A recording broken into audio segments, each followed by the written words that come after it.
This is Aishwarya from Shriyada Cotton House. So, in this video, the most demanded item is cotton handwork concept. Okay, just at $699 free shipping. So, top fabric is a premium cotton, thick cotton, but cotton lining and yoke mirror work, beautiful mirror work, and the printed detail cut bead work.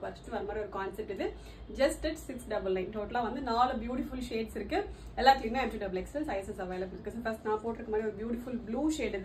So, that close up in the so complete the print மேலே உங்களுக்கு அந்த zigzag concept மாதிரி ஒரு cut bead work வரும் and center full-ஆவே உங்களுக்கு mirror works வந்துரும் நல்லா உங்களுக்கு மேலே shoulders-ல இருந்தே work வரும் ஓகே நல்ல ஒரு straight cut concept இது உங்களுக்கு கீழ வரைக்குமே வந்து cotton lining வேற வந்துரும் okay just at $699 free shipping so first ஒரு beautiful blue இது and next வந்து kind of ஒரு pink color நல்ல ஒரு dark pink இது so இதுல வந்து pink இருக்கு அதே மாதிரி red இருக்கு so உங்களுக்கு difference தெரியும்னு நினைக்கிறேன் வீடியோல அப்படி இல்லனாலும் வந்து கலர் வந்து மென்ஷன் பண்ணிருக்கோம் so உங்களுக்கு செக் பண்ணி பார்த்துட்டு ஆர்டர் பண்ணிக்கலாம் இது வந்து kind of ஒரு dark ஒரு hot pink மாதிரி ஒரு கலர் இது ஓகே and next வந்து ஒரு red shade நல்ல ஒரு dark ஒரு cherry red மாதிரியான ஒரு shade இது and last வந்து black color டோட்டலா வந்து 4 shades இருக்கு ஓகே நல்ல beautiful black எல்லாமே நல்ல beautiful shades just at $699 free shipping order பண்ண direct website login பண்ணி orders place பண்ணிக்கலாம் thank you so much